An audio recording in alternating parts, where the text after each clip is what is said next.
তপন দাসৰ পত্নী পূৰবী শৰ্মাৰ মৃত্যুৰ পিছতেই তপন দাসৰ আচৰিত কাণ্ড। হয়, আপোনালোকে সকলোৱে হয়তো গম পাইছে, আজিৰ পৰা কেইটামান দিন আগতে জনপ্ৰিয় অভিনেত্ৰী, মোহময়ী অভিনেত্ৰী পূৰবী শৰ্মাই আমাক সকলোকে এৰি থৈ গুচি যায়। অসমীয়া সাংস্কৃতিক জগতখনৰ কাৰণে যথেষ্টখিনি অৱদান আগবঢ়াই থৈ গৈছে এইগৰাকী পূৰবী শৰ্মাই। কিন্তু হঠাৎ তেওঁ এইদৰে আঁতৰি যোৱা যি খবৰটো আহি পৰিছিল, সেই খবৰটোৱে কিন্তু সকলোকে মৰ্মাহত কৰি তুলিছিল। আৰু এই পূৰবী শৰ্মা আছিল তপন দাসৰ পত্নী। আৰু পূৰবী শৰ্মাৰ মৃত্যুৰ পিছতেই অভিনেতা তপন দাসে এনেকুৱা কাৰ্য কৰিছে, যি কাৰ্যৰ বিষয়ে জনাৰ পিছত আপোনালোকে আচৰিত হৈ পৰিব তপন দাসৰ সেই কাৰ্যৰ বিষয়ে জনাৰ পিছত। এই ভিডিঅ'টো শেষলৈকে চাব। মই মূল কথাখিনি আপোনালোকক অলপ সময় পিছতেই জনাই আছোঁ। যিহেতু এই পূৰবী শৰ্মাই বহু বছৰ আগৰে পৰা তেওঁ অসমীয়া সাংস্কৃতিক জগতখনত, অসমীয়া ছবি জগতখনৰ কাৰণে যথেষ্টখিনি অৰিহণা আগবঢ়াই থৈ আহিছে। বহু অসমীয়া ছবি, বহু অসমীয়া ধাৰাবাহিকত এই পূৰবী শৰ্মাই অভিনয় কৰিছিল। কিন্তু হঠাৎ সেই অনাকাংক্ষিত খবৰটোৱে সকলোকে শোকস্তব্ধ কৰি পেলাইছিল। আৰু জনপ্ৰিয় অভিনেতা তপন দাস নিজেও তেওঁ যথেষ্টখিনি ভাগি পৰিছে পত্নীৰ বিয়োগৰ খবৰটো পোৱাৰ পিছত। আচলতে আমাৰ সাংস্কৃতিক জগতখনৰ এনেধৰণে যিসকল ব্যক্তিয়ে বহু আগৰে পৰা গুৰি ধৰোঁতা বুলি ক'ব লাগিব, এওঁলোকে কাম কৰি আছে, সাংস্কৃতিক জগতখনত টনকিয়াল কৰিবৰ কাৰণে চেষ্টা কৰি আছিল। কিন্তু এওঁলোকৰ এই সময়খিনিতেই, পূৰবী শৰ্মাৰ এই সময়খিনিতে যোৱাৰ সময় হোৱা নাছিল।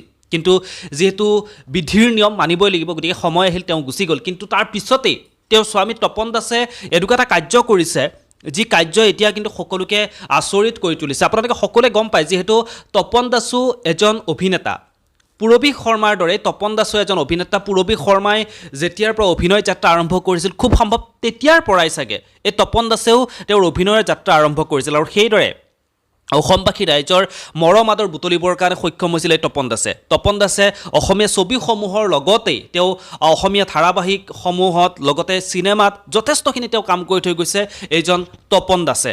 এতিয়া কথাটো হ'ল, এই পূৰবী শৰ্মাৰ মৃত্যুৰ পিছতে তপন দাসে, যিহেতু তেওঁ এইবাৰ ইতিহাস থিয়েটাৰৰ লগত চুক্তিবদ্ধ হৈ আছে, তপন দাসে ইতিহাস থিয়েটাৰৰ লগত চুক্তিবদ্ধ হৈছে। আৰু থিয়েটাৰতে তেওঁ অসমৰ ইমূৰৰ পৰা সিমূৰলৈ তেওঁ ঘূৰি থাকিব লাগিব। যিহেতু বৰ্তমান সময়ত সকলো থিয়েটাৰৰে আখৰাসমূহ আৰম্ভ হৈছে, সকলো ঠাইতে অভিনেতা অভিনেত্ৰীসমূহে তেওঁলোকে নিজৰ থিয়েটাৰসমূহক লৈ, নিজৰ নাটকসমূহক লৈ তেওঁলোকে আখৰা আৰম্ভ কৰিছে। আৰু এই তপন দাসেও তেওঁৰ পত্নীৰ বিয়োগৰ দুদিন পিছতেই নিজৰ দায়িত্ব, নিজৰ কৰ্তব্য আগত লৈ তেওঁ আখৰা গৃহলৈ আহিছে, আখৰা কৰিছে। মনত এসোপা দুখৰ বোজা লৈ, মুখত মিছা হাঁহি এটা দি ৰাইজক আনন্দ দিবৰ কাৰণে তেওঁ পুনৰ এইবাৰ আখৰা গৃহত আহি তেওঁ আখৰা আৰম্ভ কৰিছে। বহুতেই এই ভিডিঅ'সমূহ দেখা পোৱাৰ পিছত কৈছে, আচলতে এওঁলোক হৈছে টকাৰ লোভীয়া। নিজৰ পত্নীৰ মৃত্যুৰ দুদিন নহওঁতেই এইদৰে অভিনয় কৰিব আহিছে, এইদৰে নাটক কৰিব আহিছে। আচলতে এইবোৰ সকলো টকাৰ কাৰণে এওঁলোকে কৰিছে। কিন্তু এয়া হৈছে তেওঁলোকৰ নিজৰ দায়িত্বৰ এক চিনাকি, নহয়নে?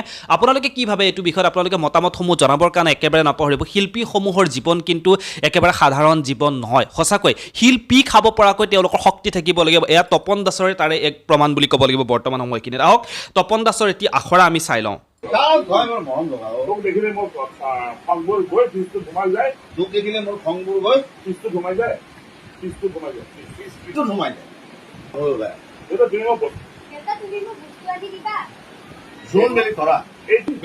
এই তিনটাৰ বাদে তই যি খোজ মই তাকে মোকো বকি আছে। লিপষ্টিক আৰু গহনা লাগে, মই কইনা হম তো। ঠিক আছে, হৈ যাব। কিন্তু দৰাটোৱে আহি তক লৈ যাব নোৱাৰিব দেই। তোক মই কেতিয়াও চকুৰ আঁতৰ ডাঙৰ হলে কি কৰিব? তাই ডাঙৰ হোৱা মানে মই বুঢ়া হম। তাই ডাঙৰ হোৱা মানে মই বুঢ়া হম। এই আলপৈচান ধৰাকে গুচি যাম মই এই সৌৰৰ ঘৰলৈ। বুঢ়া চাকৰ হৈ থাকিবি।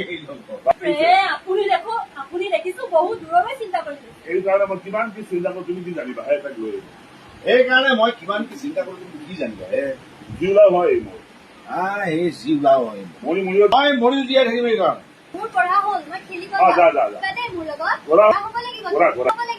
দৌৰি গুচি যাবা।